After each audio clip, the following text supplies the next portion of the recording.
In 2007, 60-year-old Michael Dick was living in Bow, East London with his wife and 2 daughters. While his life was not exactly exciting, it was good. He lived in a quiet and safe neighborhood, and Michael, who used to be a carpenter, was now semi-retired and got to spend the bulk of his time with his friends and family. But that year, something really started to bother him. 10 years prior, Michael had split up with his first wife, and after their divorce was finalized, his ex-wife and the daughter they had together, her name was Lisa, and she was 21 at the time, those two stayed in the family home in Sudbury, England, and Michael moved south about an hour and a half to Bow, East London. The divorce had been quite messy, and so Michael had not only lost touch with his ex-wife, he had also lost touch with Lisa. And so fast forward 10 years back to 2007, and Michael and Lisa had not spoken since the divorce, and Michael found himself suddenly feeling this unbelievable wave of grief over the loss of his relationship with his first child. And so after speaking with his current wife and his 2 other daughters,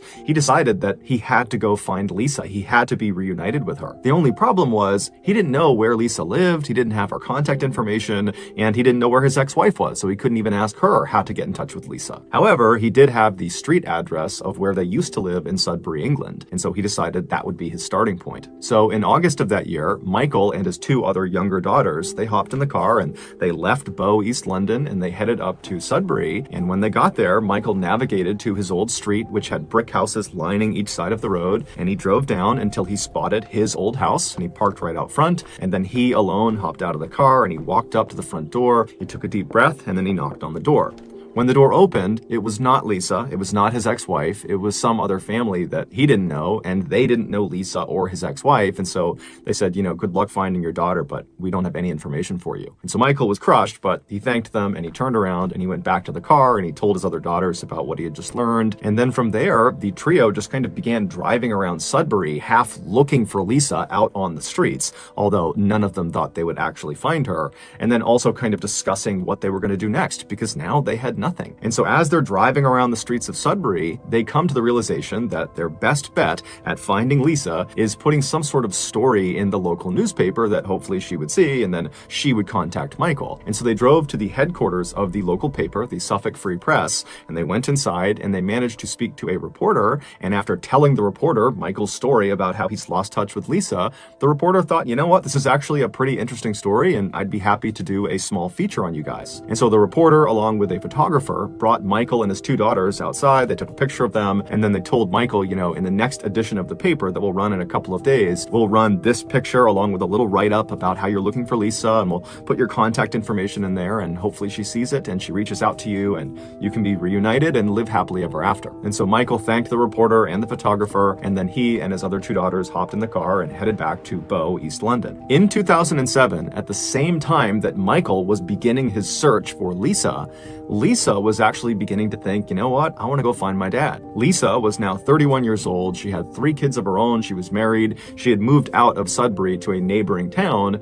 And she was thinking, I really want to have a relationship with my dad again so that my kids can have a relationship with him. And so she began speaking with her mother and with friends about how she should go about finding her dad, because like Michael, she didn't have his contact information. She didn't have a phone number. She didn't know anyone who would. And then when she went on social media to look for him, he wasn't on there. And so she was kind of at a loss. Then one day in August, she was at her office and she was in the break room and she saw a copy of the Suffolk Free Press sitting out on the coffee table. So she picked it up and she began flipping through the pages, and then suddenly she stopped when she saw a picture of herself. She saw her and her mother walking along the streets of Sudbury. She had been in Sudbury just a couple of days ago to talk to her mom about finding her dad and kind of strategies for how to go about doing that. And then Lisa glanced at the caption for this photo and she nearly fell off of her chair. The man and the 2 girls who were the main focus of this photo that Lisa was in were her father and her 2 stepsisters. She just didn't recognize them. She just saw herself in the back of this photo. So purely by chance, after being apart for over a decade, on the only day that Lisa happened to be in Sudbury talking to her mom about finding her father, she was literally 100 feet behind her father and her stepsisters as they were looking for her and putting out this ad in the paper to hopefully find her. And this one photo that the photographer took captured all of them in the same frame. Lisa would, of course, read the article and get her father's contact information. She would reach out, and initially Michael actually thought it was a scam and didn't believe this was actually Lisa calling to say, "I found myself in the picture of you in Sudbury." But eventually he was convinced and he drove right out to Sudbury and he got a chance to meet his grandkids for the first time. And today, he and Lisa are still in touch.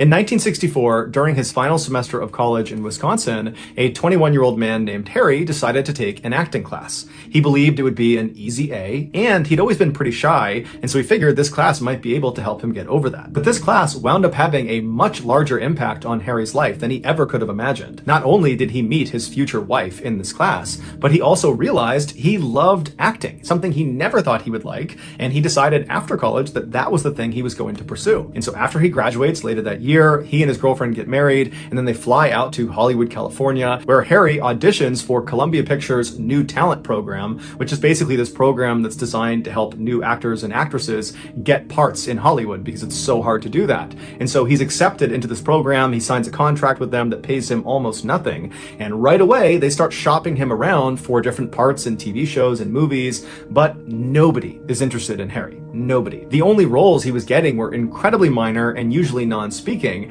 and so it was really not advancing his career. Then, in 1966, so 2 years after he and his wife had arrived in Hollywood, Harry received what seemed like his first big break. He was offered a speaking role in a movie, although it was a very minor role. It was a 60-second bit where Harry basically walked on screen in this hotel, and he started calling out for a particular guest, and when he finds this guest, he walks up and gives him a piece of paper, and then he leaves. So it's a forgettable scene, but it's a real scene in a real movie, and so this was a big deal for Harry. And so after Harry goes over to the studio and he films this whole scene and it's all done, he goes back over to the headquarters of the New Talent Program at Columbia Pictures, and as soon as he goes inside, one of the producers that was in charge of this New Talent Program, who had apparently had a chance already to see this 60-second scene in this movie that Harry was in, he calls Harry over and asks him to go up to his office for a second. And so the pair go up to his office, they both sit down, and the guy looks at him and says, "Look, I just gotta shoot you straight here. You're not gonna make it in Hollywood. You're not gonna be a movie star." When Tony Curtis was told to carry groceries across this room in one of his first movies, everybody knew right away as he's carrying those groceries that that guy, he's gonna be a movie star. You could see it in the scene, even though all he was doing was carrying groceries. And when you did your scene as the bellhop walking around the hotel, I just didn't see it. You don't have the X factor.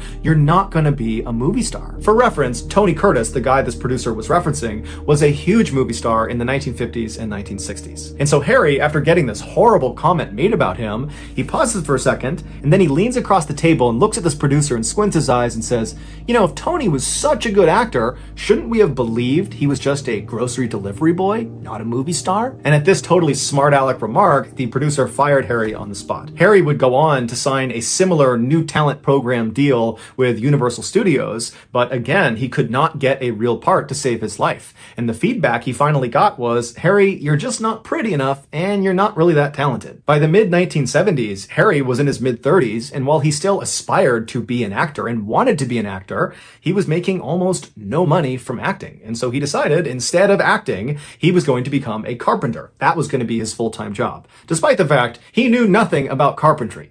And so he literally, just because he has this interest in carpentry, goes to the library and checks out all these how to be a carpenter books. And over the next couple of weeks, he studies these books and does a couple projects around his own house. And then finally, he just felt confident enough, or he was just desperate enough for money, that he began going around to his network and asking people in Hollywood if they needed some woodworking, if they needed help from a carpenter.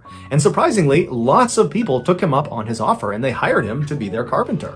And before long, Harry was dubbed the Carpenter to the Stars, which was kind of ironic because he actually was not a very good carpenter, and he was regularly seen on the job literally holding a book teaching him how to be a carpenter while doing the carpentry with his other hand. In 1976, Harry was a full-fledged carpenter and had been for about a year when one of his very close friends named Fred Roos, who was a casting director and film producer, gave him a call and told him he had a very unique opportunity for him. Now, at this point, Harry was not looking for any more acting roles. He kind of figured that that ship had sailed, even though he wishes he he could be an actor. At this point, he had a wife, he had 2 sons, and so he's thinking, I gotta just keep doing this carpentry thing because I gotta pay the bills. So he says to Fred, I appreciate the offer of whatever this is, but if it has to do with acting, I'm just not interested. And Fred, who was one of the very few people in Hollywood who fundamentally believed Harry was destined to be a star, told Harry, no, this is different. This is not a pure go out and try out for the part and hope for the best. This is like put yourself in a good position and maybe somebody will discover you're as talented as you really are. And so Harry's like, okay, tell me about this opportunity, I'm interested. And so Fred explained there was this really talented and eccentric film director who was trying to cast an upcoming movie. And the way he went about casting for movies was a little bit strange. Instead of having each of the actors and actresses show up and individually audition for their parts, he would group batches of actors and actresses and he would have them audition as a group because that way he could tell if there was chemistry amongst some of the actors and actresses and he could gauge their individual talent. And so he had all these groups already planned out, but one of the groups was missing one male actor. Somebody had dropped out at the last minute and was not going to be there on the day of the audition. And so when Fred Roos heard through the grapevine that this director was going to be short this one person, he immediately reached out to the director and said, hey, I got your guy. There's this guy, Harry. He's done a little bit of acting. He's incredibly talented. You got to give him a chance. At the minimum, he can come in there and he can at least just read the lines and help you do this audition. But I know he's available that day and I know he would love to help. And so this director tells Fred, okay, thank you. I'd love to have him come down, but stress to him, he is not auditioning for any part in this movie. I'm not bringing in some person and just throwing them in. It takes me a long time to find people that I want to audition, and he is not one of them. He is just there to facilitate the audition. He's just going to read the lines so the other people in his group can do their audition. And so after Fred stopped explaining this situation, Harry was actually kind of annoyed. He was annoyed that Fred had basically already volunteered him, and so he couldn't really even say no without making Fred look bad, and he didn't like the idea that this was basically a waste of his time. He was being asked to go read lines but not even try out. So how was this even an opportunity? But Fred told him, look, worst case scenario, you meet some pretty powerful people in Hollywood. This director's a big deal. The people there are going to be big deals in Hollywood. So you'll meet them and maybe they will recognize your talent, or maybe you get some new clients for your carpentry business. So no matter what, you get something out of it. And so finally, Harry says, okay, fine, I'll go do this thing. And so Harry goes to this audition, he's handed the script, and he's reminded repeatedly to not attempt to audition. Don't try to act, just read the lines. I don't care if you're monotone, you just read these lines because you're not auditioning. Everybody else is, you're not. Is that clear? And Harry's like, yes, I get it. I'm just reading the lines. And so Harry sits down and he starts reading the lines and he's trying to do what they told him to do, but the way he was actually feeling and his actual personality began seeping through. He started coming off as this really grumpy and sarcastic guy that just didn't care about anybody there. He was just totally bitter that he was in the situation he was in. And apparently, this is exactly what the director was looking for in one of the characters he was trying to cast. That kind of nonchalant, bravado, macho, alpha type guy who just didn't care about anybody. And so over the course of the day, as he's reading the script over and over again, not caring at all about how he's performing, he's just simply reading these lines and just being himself.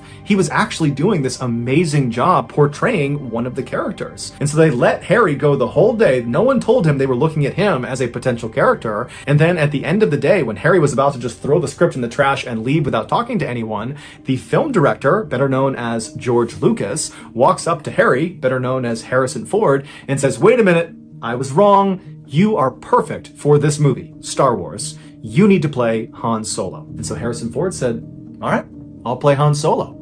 And that role as Han Solo propelled Harrison Ford into the megastar that we know him as today. A few years after Harrison had starred in Star Wars and he was this total A-list celebrity, he was at a Hollywood studio in one of their restaurants when one of the waiters walked over to him with the silver tray, and on this silver tray was a single business card. So Harrison reaches over, he grabs the business card, the waiter walks away, and he looks at the card, and handwritten on it is the phrase, I missed my bet. And he flipped the card over, and it was the name of that producer from the new talent program that had called Harry into his office and said, you're never going to make it in Hollywood and you're fired. It was that guy, and he had apparently sent the waiter over to make amends because he was eating lunch in the same restaurant. And so Harrison would later say in interviews that at the time he got this card, and to this day that he was doing this interview, he said it gave him immense pleasure that when he looked up from this business card and he understood the situation, he knows this guy's in the room somewhere, as he looked around the room, he couldn't recognize the guy because he didn't know what he looked like. He was a nobody. And so instead of wasting any more time looking for this producer,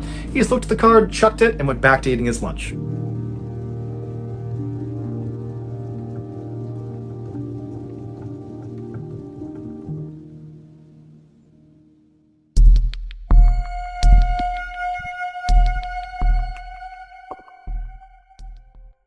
Michael Packard might be the luckiest or unluckiest person alive. In 2001, when Michael was 38 years old, he was on a flight over Costa Rica when the small plane he was on crashed.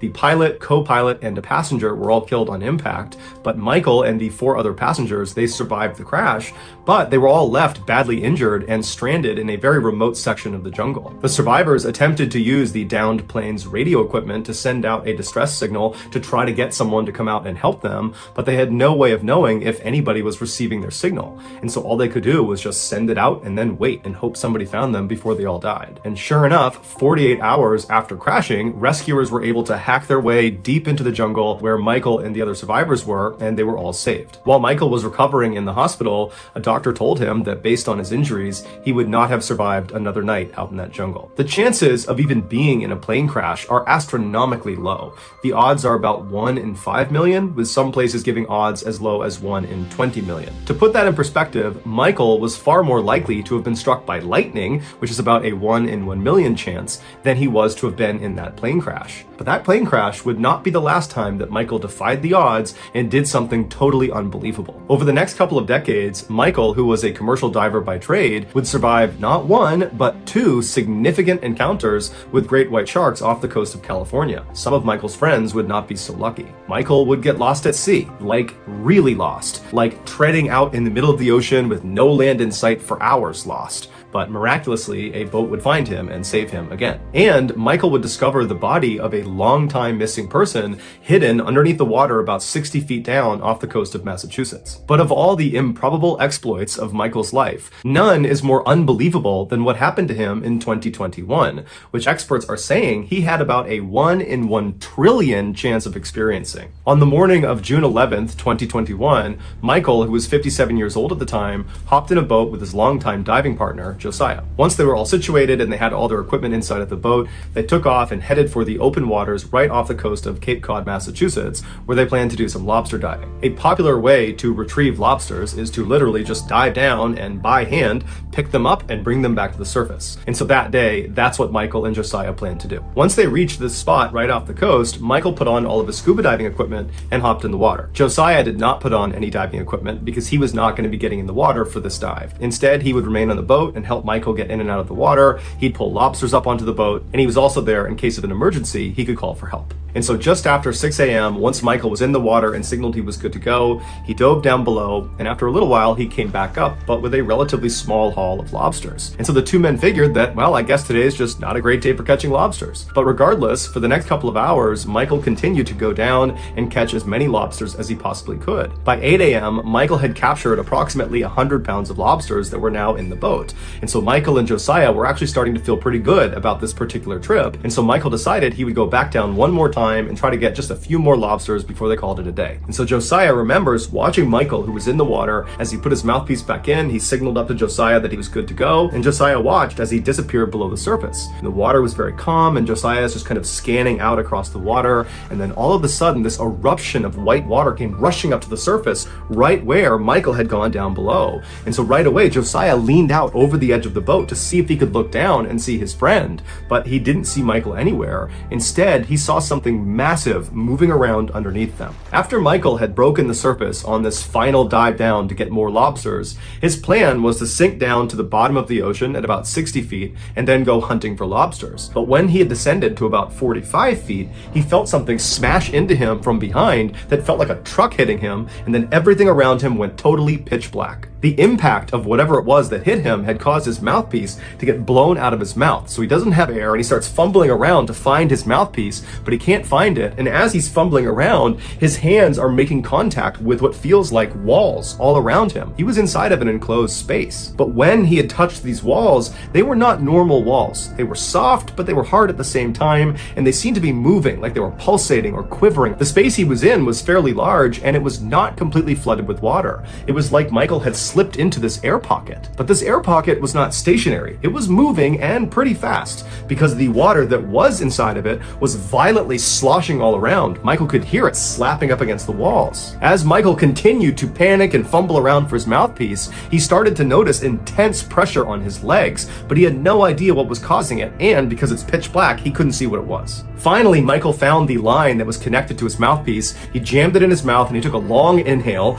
and now that he could breathe again, he had this horrifying thought: have I been swallowed by a shark? He instinctively began feeling around for the shark's teeth, but there were no teeth inside of the space. Instead, it was just these walls that continued to shift and move all around him, and that's when it dawned on him. He had been swallowed, but not by a shark.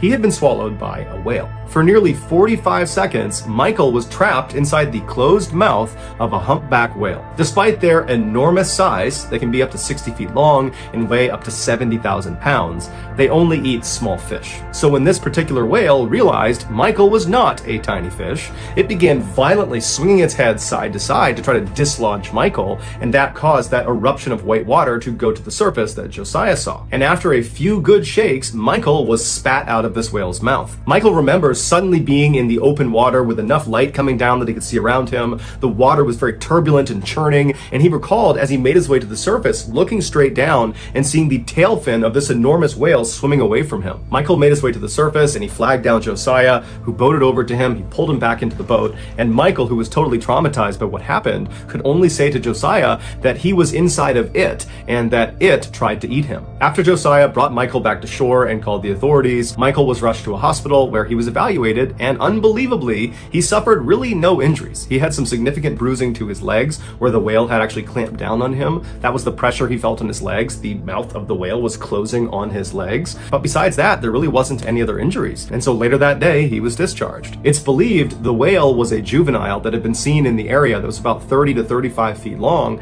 and it had just accidentally scooped Michael up. The whale was certainly not trying to hurt Michael. Whales, especially humpback whales, are not in the business of hurting people. But in this exchange with Michael, Michael could have very easily died. He could have drowned or suffocated inside the mouth of this whale, or he could have just died from blunt force trauma. But luckily he didn't. Despite how terrifying this incident sounds, Michael was incredibly casual in all of his interviews about this. He just kind of acted like, these things kind of happen, whales come out of nowhere, they just scoop you up, it happens. And he would tell the incredulous reporters, who just could not believe this guy was real, that as soon as he was better, he was getting back in the water and going lobster diving.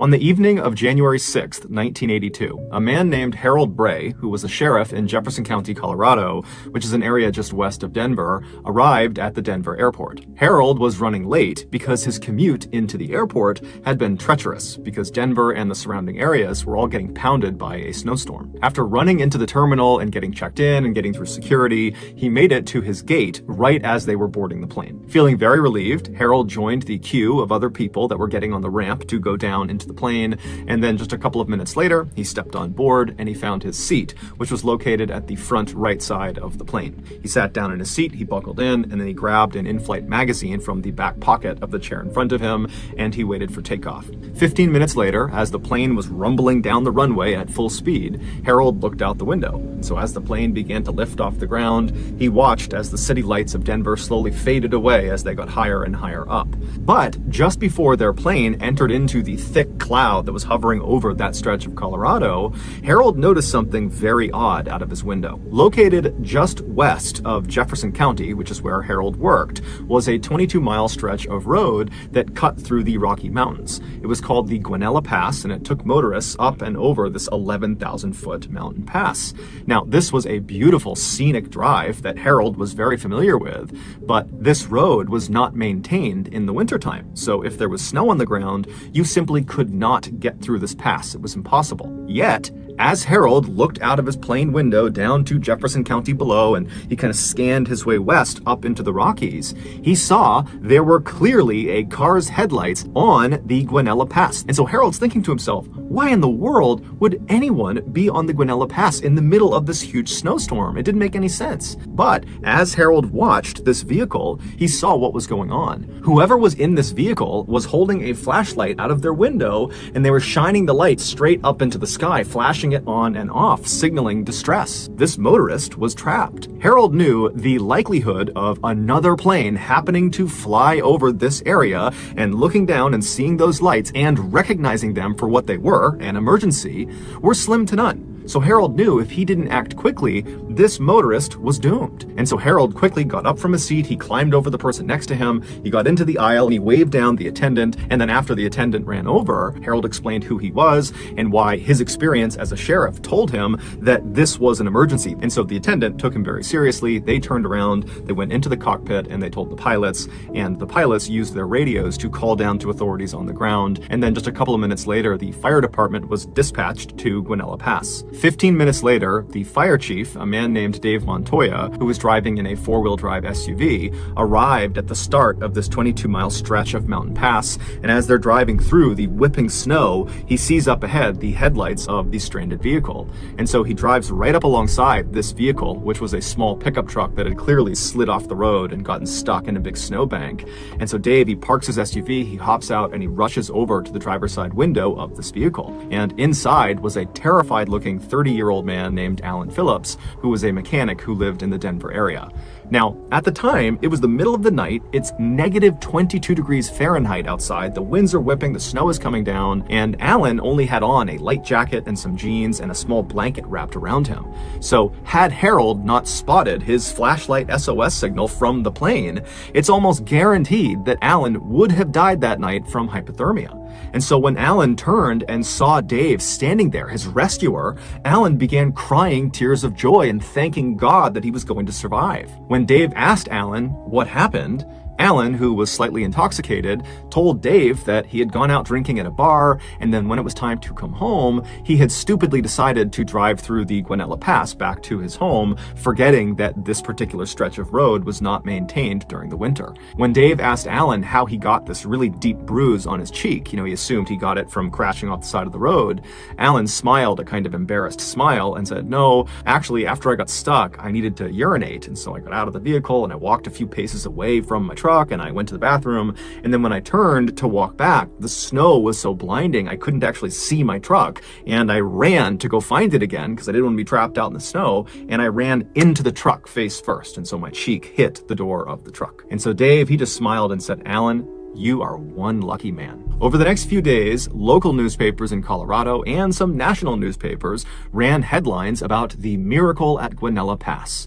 However, as it would turn out, that headline would not age well. 38 years later, in 2020, it was discovered that Alan had lied to Dave about why he was in Guanella Pass. The truth was, earlier in the evening that Alan would eventually get stuck, he had murdered two hitchhikers near Breckenridge, Colorado, roughly 50 miles from the Guanella Pass. Both of these murders had gone cold, but in late 2020, DNA evidence connected Alan to both cases. Several hours before Alan got rescued, he picked up 22-year-old Annette Schnee, who was hitchhiking, and after she got into his truck, it's believed he held her at gunpoint and then put zip tie handcuffs on her wrists, and then we don't really know what happened next, but at some point that night, Annette was taken out of the vehicle and led into the woods, and she was shot in the back, and she was left face down in a stream. A couple of hours after he killed Annette, Alan picked up another hitchhiker, 29-year-old Barbara Oberholzer, and when she got into his truck, it's believed he did the same thing. He held her at gunpoint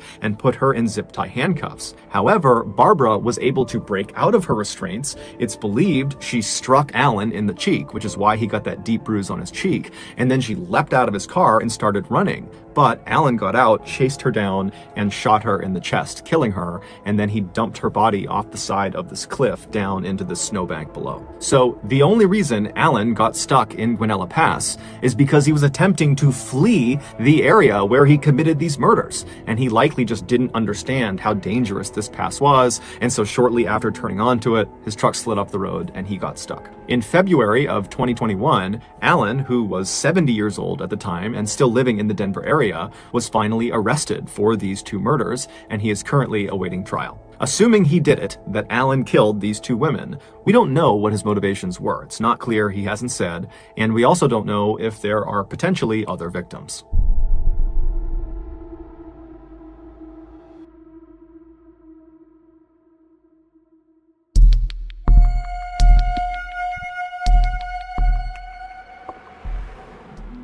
Just after midnight on June 22nd, 1991, Charles Holden was on his way home from work when he decided to stop at a fast food restaurant near his house in Harrington, Delaware. After grabbing a quick bite to eat, Charles left the store and got back in his truck. He turned it on and he was about to drive out of the lot when he stopped because there was this man running towards him, waving, trying to flag him down. So Charles put his truck back in park and he rolled his window down to see what this guy wanted. And when the stranger got close enough, he told Charles that his sister was having a baby and he needed a ride to the hospital, which was about 20 minutes away. Charles couldn't tell if this guy was lying, it was super late, he didn't know this guy, and he just had a bad feeling about him, and so he told him, "No, I'm sorry, it's too late, I gotta get home, it's too far out of the way." The stranger immediately looked dejected and turned around and started walking away, and as Charles was watching him go, he felt bad and said, "You know what, hey, come back here, I'll give you a ride part of the way there."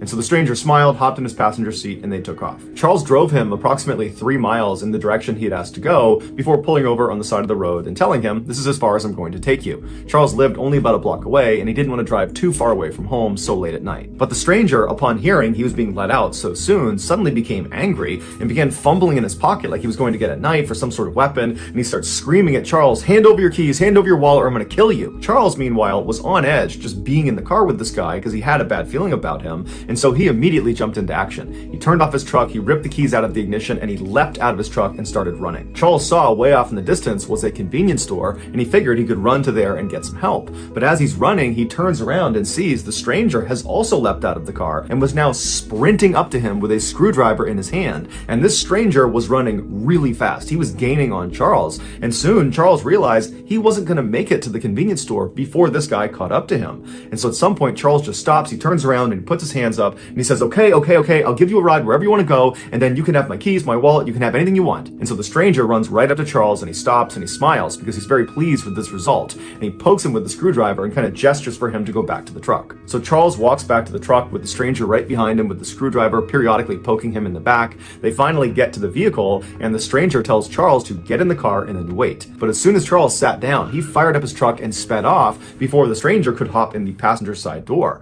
And so Charles is flying away from this guy. He looks in his rearview mirror and he can see the guy is chasing after him with a screwdriver held over his head, but he sees the stranger at some point just stops, turns around, and walks away. Charles was totally relieved that he had escaped this horrible encounter, and he was thinking about calling the police, but ultimately decided he wouldn't because it was his decision to allow some stranger to get in his car in the middle of the night. And so Charles kind of blamed himself for the whole ordeal. What Charles was concerned about, though, was where he had ditched the stranger was not far from his house, and he was worried if he just turned around and drove right back to his house that this guy could recognize the truck and then follow him to his house, and then who knows what could happen. And so Charles decides he's just going to stay outside of town and drive around for a while to make sure this stranger is long gone by the time he comes back. So after about an hour of doing just that, driving around outside of town, Charles goes back into Harrington, Delaware, and he gets on his street, and he's shocked when he sees the stranger who had just tried to kill him is walking down the road right in front of him. But luckily, the stranger did not hear or see Charles pull onto his street,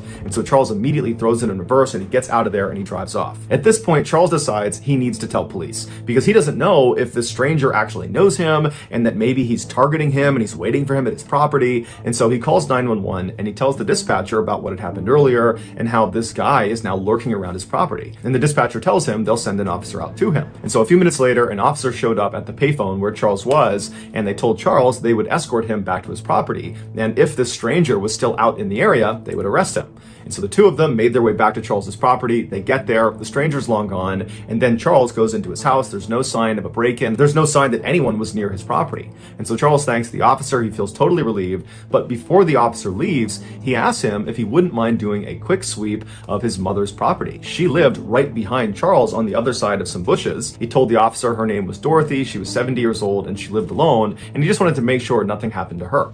So the officer said, no problem, I'll go check in on her. So the officer leaves Charles and goes across his backyard through those bushes into Dorothy's backyard. And right away, he can see the back window on the back door has been smashed and the door itself is slightly ajar. And so the officer draws their pistol and they go up and they enter the house and they look inside. They're yelling for Dorothy, but there's no answer. It's totally dark in the house. It's totally silent. And so after searching the first floor and finding nothing, they make their way up the flight of stairs and they find blood at the top of the landing. And they follow this trail of blood and it brings them into one of the bedrooms where a woman is sprawled out on a bed.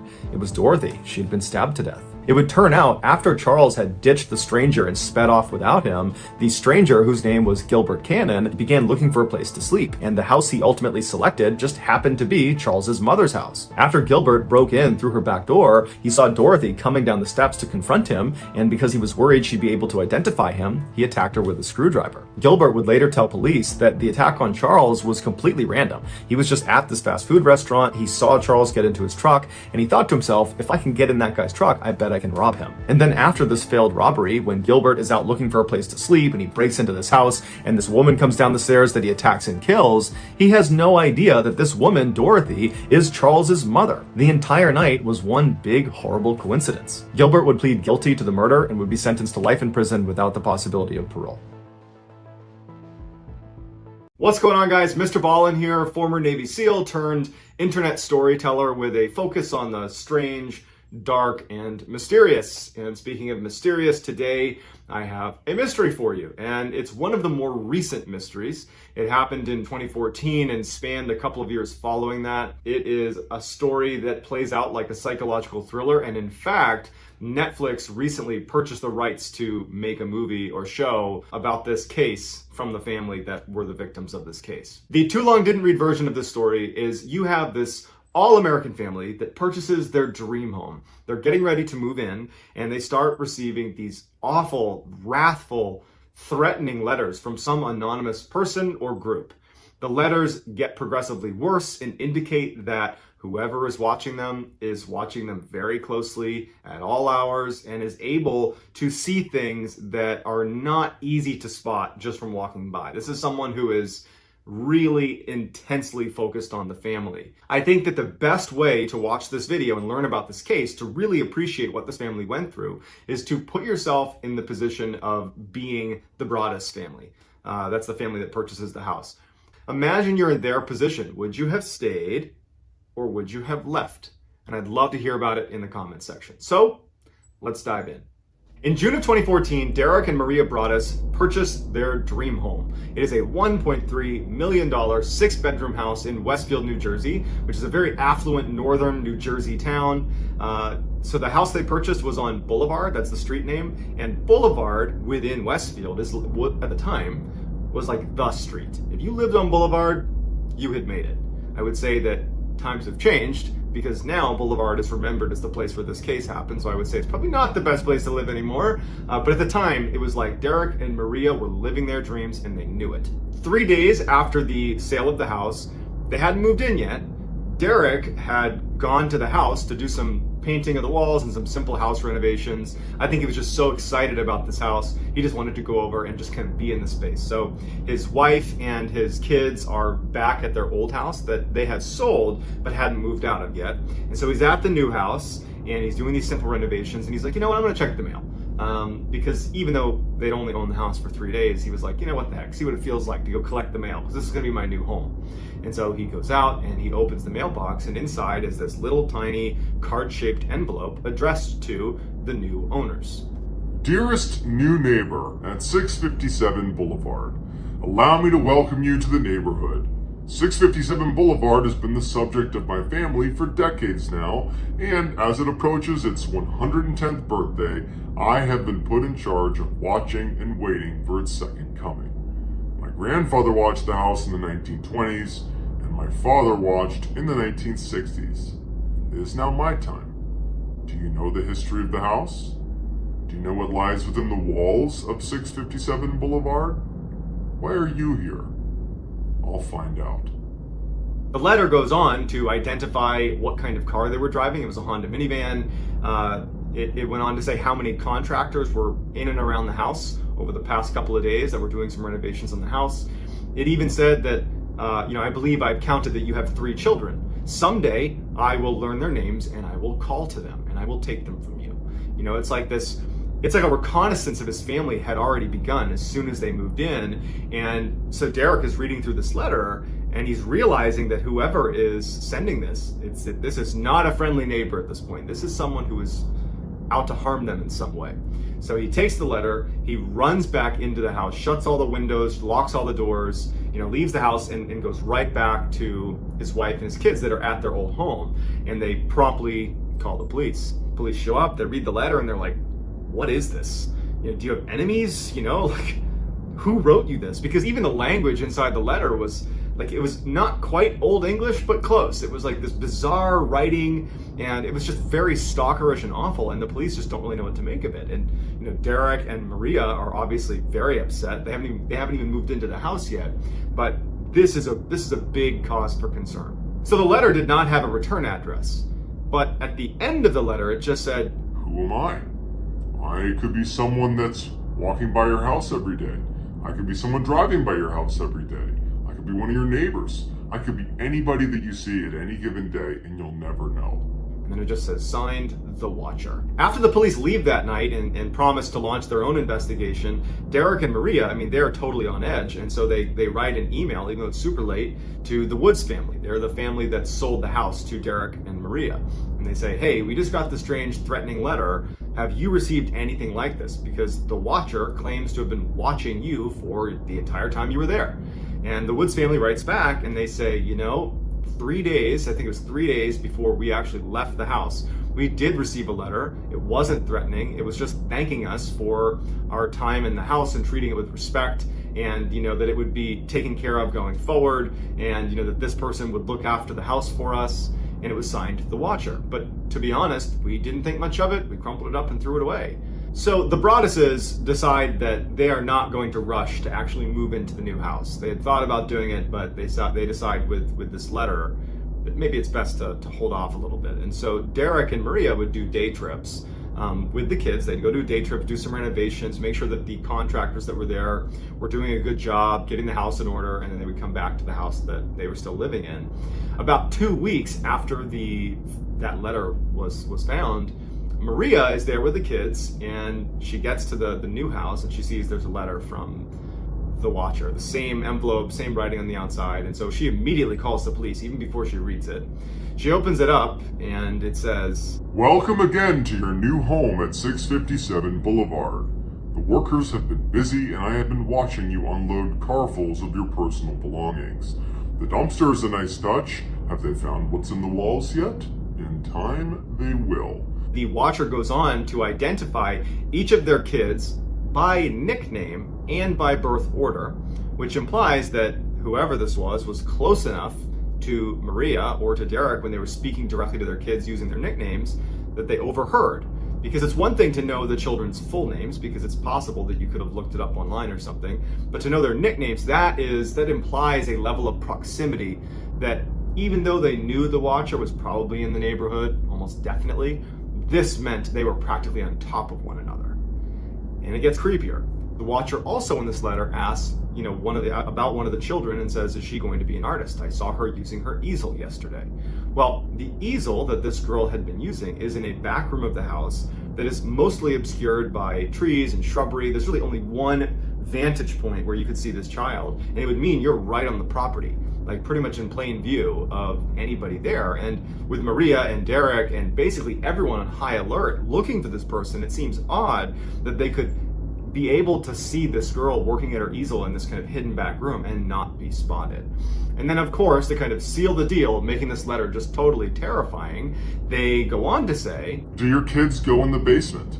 I'd be afraid if I were them. It's far away from the rest of the house, and if you were upstairs, you would never hear them scream. Who has the bedrooms facing the street? I'll know as soon as you move in. Then I can plan better." So at this point, Derek and Maria are in full crisis mode, because it's one thing to be watched, which is bad. It's another when the person watching you is now overtly threatening your family, your kids.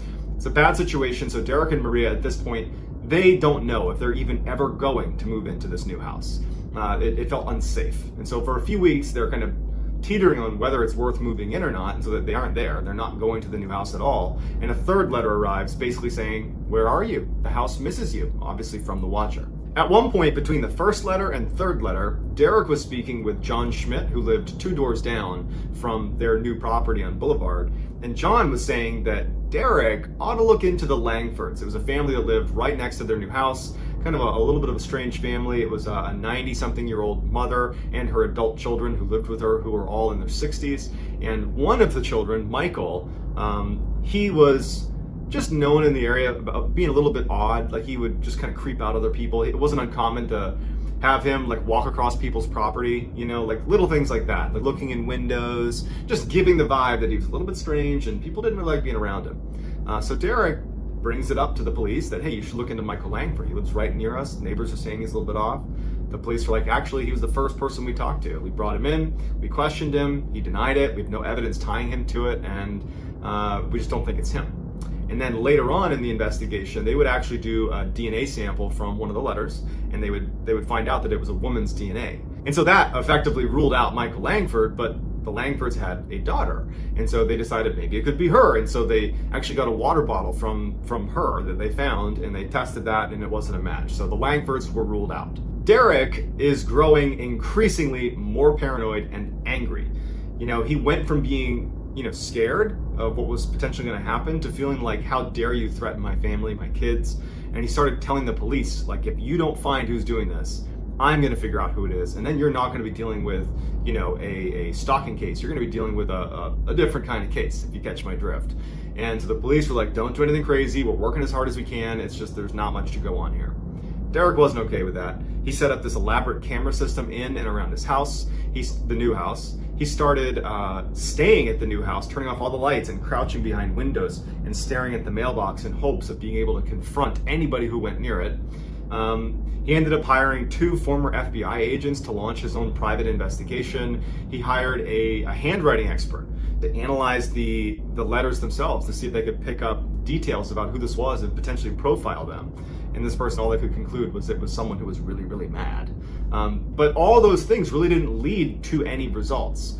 It was just Derek had become obsessed, and he was willing to basically do anything to find out who the heck is writing these letters. So at this point, the Broadduses had already sold their old house. They were still living in it because they hadn't moved into the new house, the house being watched. But at some point, the new owners of the house they sold were ready to move in. And so the Broadduses had to move in with Maria's family, but were still paying the mortgage on 657 Boulevard. At this point, the community started kind of spreading rumors about the Broaddus family. People believed that the reason they weren't moving into this beautiful new home was, they were getting a divorce, or they had some legal problems. The letters and what was going on with these letters, that was not widely known. There was speculation about it, but no one really knew for sure. So Derek and Maria kind of gradually became pariahs, and they ultimately decided that they're just going to sell this house, this new house they purchased, because they need the money. They've tied up a lot of money in it, and they feel like, we'll sell the house and we'll move on. But by the time they listed it, enough rumors were circulating about the weirdness around that house and why no one was moving into it, and the weirdness with Derek and Maria, that nobody wanted to buy. And so they initially list this property above what they paid because they had put $100,000 into the house in renovations. They just kept doing renovations, and that was their way of justifying not moving in. They were like, we'll keep fixing it up. It'll be better once we move in. But, so they put $100K in, and no one bid. They lower the price, no one bid. They continued to lower the price to where it was like a full-blown deficit. Still, no one made an offer. So it sat vacant. At this point, Maria and Derek turned their frustration towards the previous owners, because as I mentioned earlier, they had received a letter from the watcher. Granted, it was, at the very end of their stay in this house, but it was before they gave over the keys to the Broaddus family. And Derek and Maria felt like the fact that they got an anonymous letter that was literally signed The Watcher, that name alone was kind of ominous enough that they felt like the Woods family should have disclosed that to the Broaddus family before they moved in. And so they filed a legal complaint against the Woods family, basically saying that you held information that potentially would have kept us from moving in and not having this problem. Well, Derek and Maria were assured by their legal team that at most, a small legal newswire might pick up this lawsuit, and that would be it. But the story, it got picked up by a number of outlets. The fact that they were filing a complaint against the previous owners over basically a stalker. And all of a sudden, they were all over the news. The Broaddus family had over 300 media requests. There were TV stations and news stations camped out on their front lawn. Everybody wanted to know what's going on with this bizarre, watcher. It became this huge thing. And so for Derek and Maria and their family, they had to vacate Westfield because it was basically not only unsafe because they were being watched by this phantom menace, but now they couldn't escape the media pressure and all the speculation from their nosy neighbors. It was just a total train wreck. Finally, the Broaddus family got some good news. Literally years after this first letter is sent and they tied up all their money in this new house, a family agrees to rent the house. Now, this is going to be at a loss for the Broaddus family. The rent money will not even cover the mortgage, but to them who've just been sitting on this worthless property, that's just been eating away at their finances, this was a huge win. The Broaddus family, they put into the contract with this new family that, hey, you know what's going on here with the watcher. If you get another letter, you're able to renege on this contract. And so the new family moves in, and 2 weeks into being there, what do you think happens? Another letter shows up. You wonder who the watcher is. Turn around, idiots. Maybe you even spoke to me, one of the so-called neighbors who has no idea who the watcher could be. Or maybe you do know and are too scared to tell anyone. My soldiers of the boulevard followed my orders to a T. They carried out their mission and they saved the soul of 657 Boulevard with my orders. All hail the watcher. The renter was also mentioned in this letter and was definitely spooked. But they decide that they're still willing to stick around because they knew going in this could happen. They just asked that the Broaddus family install even more cameras. And so they did that, they installed more cameras, and they decided to stay. Derek and Maria are obviously disheartened, but at the same time, now they have more evidence against the watcher. And so they take this new letter, they bring it to the police, and unfortunately, much like the other few letters they'd received, there was nothing much to go on, except that you have this person claiming to watch them, but no hard evidence to tie it to anybody. So once again, they got nowhere. After renting this house out for a while to this family at a deficit, the Broaddus family in 2019 finally decide to just sell the house at a $400,000 deficit. It was just a huge nightmare, and at this point they were willing to pay $400,000 to get rid of it. Before they sold it, they received one more letter, and this is what it said. You are despised by the house, and the watcher won. Despite the investigation by police and the unofficial investigation by Derek's private investigators, we are not anywhere closer to figuring out who the watcher is, or what's hidden in the walls. It's all still a huge mystery. Many people have speculated that the Broaddus family, that Derek specifically, was probably the person who wrote the letters, because in fact, he would later admit that he wrote a number of anonymous letters to people in the community that had been bad-mouthing he and his family. But he said it was purely out of frustration. I wanted to scare them and make them, feel what it was like to have the watcher watching them.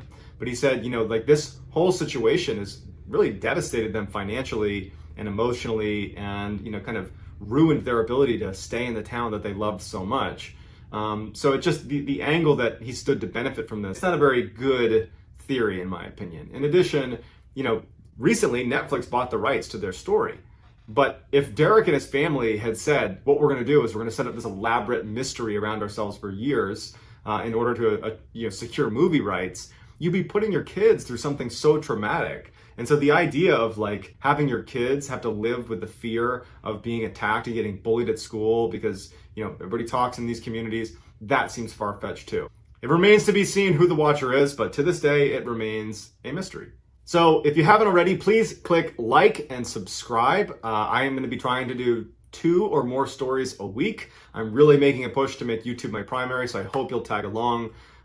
If you want to talk to me separately, you can DM me on Instagram. That's johnballen416. Also, go follow me on TikTok. My handle is Mrballen. And that's going to do it, guys. I hope this was interesting, and I'll talk to you soon. In 1983, 23-year-old Tammy Ashcroft was engaged to 34-year-old Richard Sharp. The couple had bonded over their shared love of sailing, and generally they spent more time on the water than on land. In October of that year, a friend approached the couple and asked if they'd be willing to take their 44-foot yacht from Tahiti to San Diego. Though the trip would be over 4,000 miles long, significantly longer than any one trip either of them had ever taken on the open water, they both felt very confident in their seafaring abilities, and so they agreed to do it. The journey started out fine, but at the 2-week mark, when they were just north of the equator, they heard about a hurricane that could be making its way up to where they were going. And so even though they anticipated it would kind of peter out and actually not even hit them, they decided it was still in their best interest to try to sail completely away from the path of the storm to safer waters. But over the next couple of days, the storm only intensified and continued to change directions, making it really hard to predict where safer waters was going to be. And so Tammy and Richard kept desperately trying to get farther and farther away from the storm, but it was like every time they would change course and get farther away, the storm would speed up and change directions and still be coming straight for them. And so finally, it got to the point where Tammy and Richard realized they could not actually outpace the storm,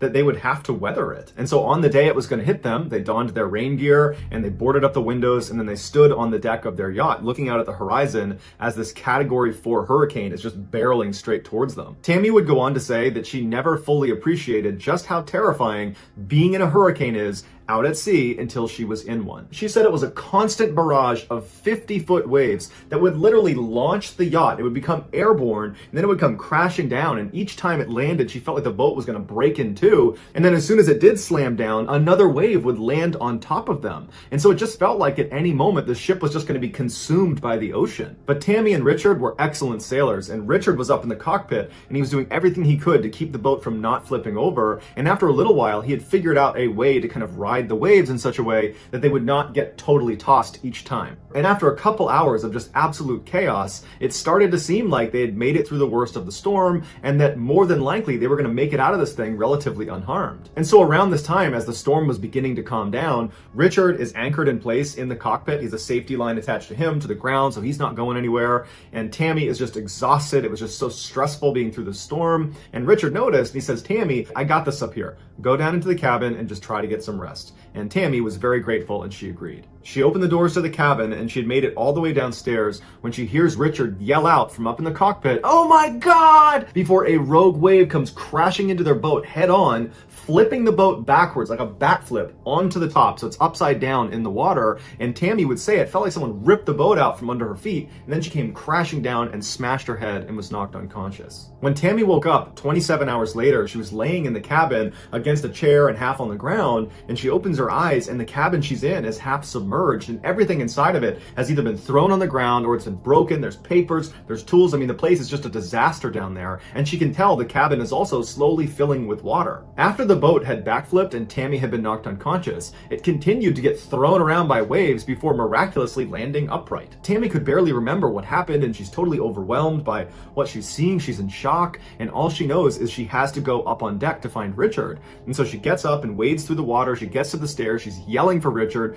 She goes up on deck, and she looked around, and the boat was just ruined, and she's yelling for Richard. She's looking around. He's nowhere to be found. And then she looks up at the cockpit where she last saw him, and she can see his safety line that was attached to him, keeping him anchored to the boat, was now dangling off the back of the boat. She ran to the back, she looked, and the safety harness had actually come undone. It had been broken in the storm, and Richard was gone. He had been swept into the ocean, and he was not wearing a life jacket. And Tammy would say he had actually taken it off earlier in the storm and left it down in the cabin. And then when the storm was raging again, he was back up top, anchored in place, and just didn't think to go down and get it. And they both were just not thinking about it. It was just one of those things in a really chaotic situation that got overlooked. And while Tammy wanted to grieve the loss of her fiance, it was like she couldn't. Her survival instincts were kicking in, and she knew if she didn't act quickly to fix this situation, she too would die. And so she began robotically taking stock of the boat's condition, and she saw the masts had broken clean off, the sails were now dragging in the water, the engine, the radio, the electronic navigation system, the emergency position indicator device, all of it was ruined. And so all alone in the middle of the ocean with nothing in sight, no ships, no land, no anything, on a ruined ship that is gradually sinking, after finding out your fiance has been swept out to his death in the middle of a storm, Tammy managed to stay composed, and she built a makeshift sail and began sailing the ship, and she also began slowly pumping the water out of the cabin. She went back into the cabin and she discovered some of the almanacs were still in there, and she discovered there was a current that she thought she could get to, and so using just a sextant and a watch, she manually navigated this broken down ship using this makeshift sail into this current, and then for 41 days she survived on canned food and peanut butter, and she sailed 1,500 miles to Hawaii. And the whole time she's thinking to herself, if my calculations are off, that this is not the current I'm supposed to be in, I will sail past Hawaii out into the open water and I will run out of food and water and I will die. But she didn't die because her calculations were spot on. When Tammy finally stepped foot on land in Hawaii, she was relieved that, she had made it and that she was going to live, but at the same time, she had this flood of emotions where she was suddenly so sad about the loss of Richard. It was like she really hadn't had a chance to grieve his loss because that whole time after the accident, she was focused on survival. And although Tammy would make a full recovery, it would take her 6 years to learn how to read again because of the head injury she sustained when the boat capsized. But when she did regain that skill, she finally stopped and she wrote her and Richard's story in a book called Red Sky and Morning that became an international bestseller and was converted into a movie called Adrift. Growing up in southeastern Australia, Ricky McGee worked a variety of jobs, including being a carpet salesman, a prawn fisherman, a nightclub doorman, an electrician, and a bailiff. In 2006, when Ricky was 35, he was offered yet another new job in a government department in Western Australia. He accepted the job, hopped in his car, and began the long drive across the desert. While on the extremely desolate Bunteen Highway, which is basically a road in the middle of the desert with nothing around, no people, no buildings, nothing, he's driving along and he sees a group of 3 men standing outside of their car. And so Ricky assumed they must have broken down, so he pulls over to ask if they need help. And they come up to him and they're so gracious that he stopped and they said, "We ran out of gas, can we hop in with you and ride up to the next town?" And Ricky says, "Fine, climb on in." So the 3 men, they get in his car and they take off. And then after that, Ricky has no memory. He thinks one of them drugged him by putting something in his drink, which was sitting in the center console and was open, but he doesn't know for sure. Ricky remembers waking up and he was in a camp and he sat up and he was unrestrained and he looks out in front of him and the 3 guys that had gotten in the car with him were sitting on rocks looking at him, and one of them had a gun that he was aiming at Ricky. And so Ricky's just looking around, not really sure what's going on, and one of them gets up and comes over and offers him water. Ricky takes a sip of the water because he's very thirsty, and Ricky believes the water was poisoned as well because shortly after taking a sip, he passed out again. When Ricky regained consciousness a second time, he couldn't move. It was dark and he felt something tugging at his skin, and as he's laying there, he realizes there is black plastic right over his face. He's been buried. And then he realizes there is a dingo that is standing on his chest that has tugged the plastic away from his face because the dog is trying to take a bite out of Ricky, but the dog is the one that saved his life by creating an air pocket in the plastic. Ricky screamed at the dog panicked and leapt out of the hole and ran away, and Ricky was able to work his finger up to this hole and pull it all the way open and push himself out of the plastic, and he realized there wasn't much dirt or rocks that had been placed over him. They probably thought he would just suffocate in the middle of the desert and no one's going to find him anyways, but here he is. And so he stands up in his grave and he looks around and there's no sign of the 3 men. His car is gone. He realizes they also took all of his clothing, even his shoes. He's got no food. He's got no water. He's in the middle of the desert. There's no roads. There's no people. There's no buildings. There's nothing. At this point, confusion overtook Ricky because he just could not make sense of what had just happened to him. Who were these 3 people? Why'd they attack him? Did they just want to steal his car? Were they prepared to kill him to take his car? He couldn't understand it. And so there was some shade behind a little bush and he sat down in the shade and he just sat there for several hours thinking, what am I going to do? But not being one to let pessimism crowd his psyche, Ricky decides if he's going to survive, he needs to get up and get moving. After 10 days of just wandering through the desert and seeing nobody, he came across this fairly large water hole and he decided, I have a better chance of surviving if I just wait here until someone comes and rescues me than if I just keep walking through the desert where I'm bound to just eventually die. And so he makes a makeshift shelter next to this water hole and he begins to wait. After almost a week of being at the spot, Ricky had still not had a single thing to eat since this whole ordeal began. And so he's sitting there, his stomach is in knots, he's in so much pain, he's starving. And just then a lizard happened to run across in front of him, and without even thinking, he just reached out and grabbed it and took a bite out of it. And it was like all of a sudden this primal side of him was unleashed, and suddenly he had no issues eating anything that moved in the desert. For weeks, Ricky stayed at the spot drinking from the water hole and eating lizards lizards, frogs, leeches, snakes, grasshoppers, caterpillars, basically anything that moved anywhere in the desert, he would chase it down and he would eat it. In fact, he developed an affinity for certain frogs over others, and he said in terms of eating leeches that they were okay, but you needed to eat them really, really quickly, otherwise they would attach to the insides of your mouth. Ricky also ate plants, but he would even say he had no idea what was harmful and what was okay to eat. He just ate what tasted good and got really lucky. But as much as Ricky was eating, it wasn't enough. He was slowly losing his battle with the desert, and he was starving to death. And so Ricky believed he didn't have enough time to just continue to wait at this particular spot. He needed to go out and find help. And so he left that water hole and began stumbling through the desert all over again. But he was so weak, he only lasted for a couple of days before he found another water hole, and he stopped there, and he built yet another shelter, this time believing it would become his tomb. Over the next couple of days, wild dogs began coming to his camp and circling his camp. It was like they knew he was about to die soon, or they at least knew he was weak enough they could probably overpower him soon. At night, Ricky had to barricade the door of his shelter because the dogs would get aggressive and they'd come up to the door and try to paw their way inside. On the 70th day of his ordeal, Ricky believed he was probably within a day or two of passing away, and so he put a cross on the outside of his shelter, believing that would be his tomb, and at least this way someone might notice it and find his body, and then hopefully let his family know what happened to him. But on the 71st day, when Ricky happened to be standing outside of his shelter, two ranch hands happened to be way off the road in the outback and were looking in his direction, and they saw him. And when they went over to him, they said he looked like a walking skeleton, and Ricky practically collapsed as soon as he saw help had finally arrived. The ranch hands evacuated Ricky from the desert and brought him to a hospital where he weighed less than 100 pounds. At the beginning of his ordeal, he weighed over 230 pounds. Despite filing a report with the police about the three men who attacked him, they were never caught. Ricky checked himself out of the hospital after 6 days and made a full recovery. He ended up writing a book about his experience, and he now works construction in Dubai.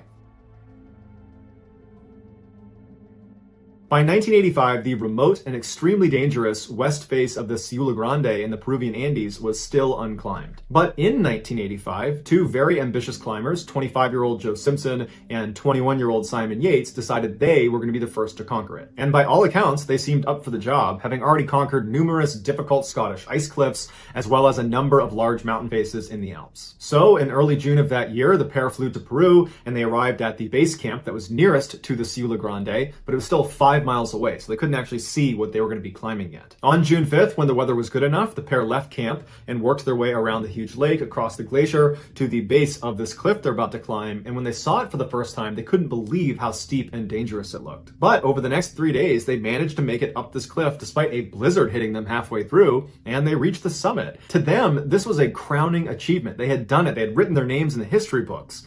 But in reality, the thing that people would remember them for was not for reaching the top of Ciula Grande. It was for what happened when they started going down. Because of how steep this mountain was, and because of the blizzard that was not going away, it was actually getting worse, the descent was going to be much more challenging than the ascent. So shortly after 10 a.m. on June 8th, Joe and Simon left the summit and began very carefully making their way down the mountain.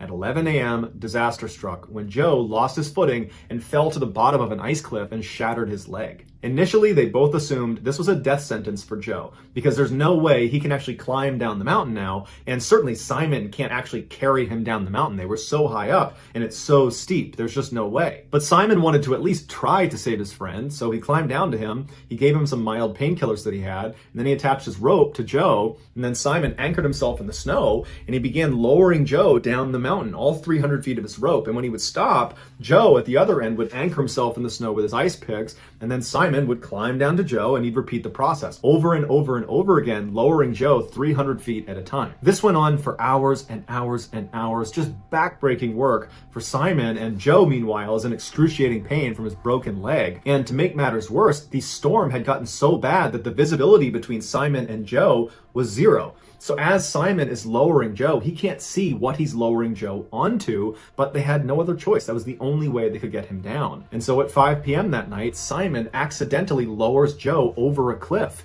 And Joe, as soon as he's hanging off the edge, all of his weight is on the rope, and suddenly the rope is flying out of Simon's hands, and he manages to self-arrest and stop him from careening over the edge. But now, Simon is the only thing holding Joe from tumbling to his death, and Simon is being slowly drugged down the mountain. He can't anchor himself in.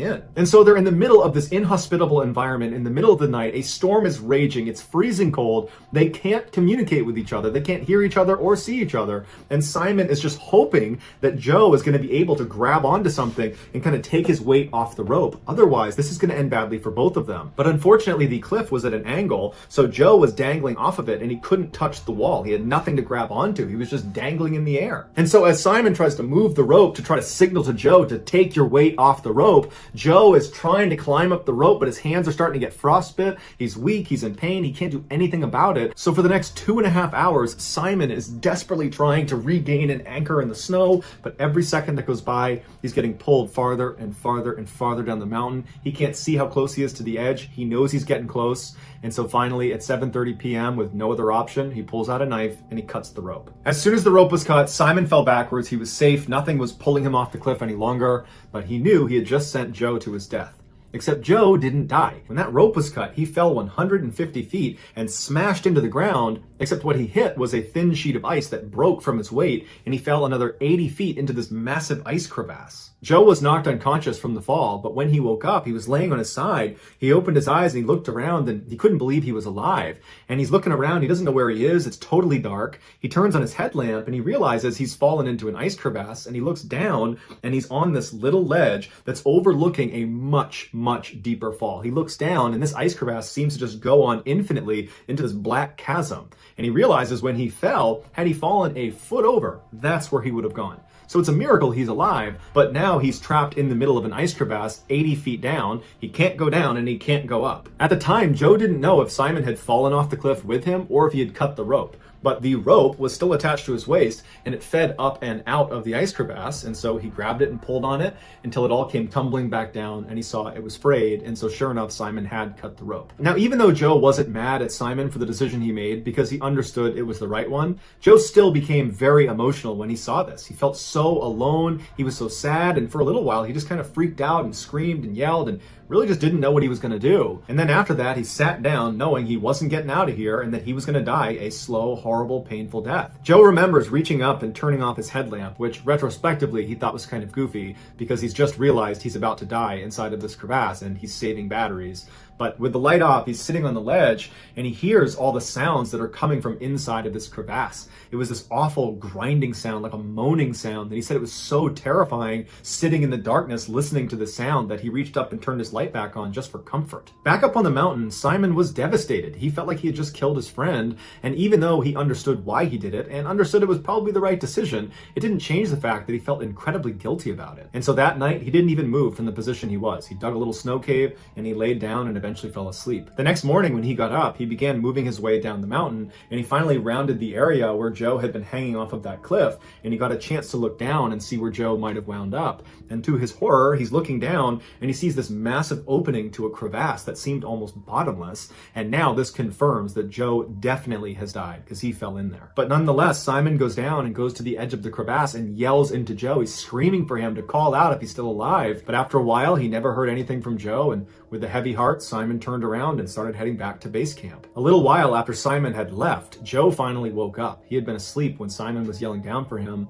And so Joe wakes up, he's looking around, he can't believe this wasn't a bad dream. He starts yelling for Simon because he doesn't know what else to do. But after a while, he realized Simon's not going to come down here to get me. He cut the rope. He thinks I'm dead already. At this point, Joe decides he needs to try to climb out of the crevasse, even with a broken leg. And so he gets himself in position, he gets his ice picks, and he starts making his way up this ice wall, but he can't put any weight on his broken leg, and he keeps falling down, and he's realizing, I can't climb this. I probably couldn't climb this with two good legs, let alone with this broken one. And so Joe had two choices. He could wait on the ledge and hope to be rescued, but by his calculations, it was unlikely someone was going to come out here and rescue him anytime soon because Simon is going to say he's dead. So wait on the ledge and probably die a slow, painful death. Or he can go down deeper into the crevasse, which he has no idea where it goes, and hope somewhere down in that black void there's an opening that leads back out to the outside of the mountain. So he made his choice, screwed an anchor into the ice, put his rope through it, he tested it to make sure it would hold his weight.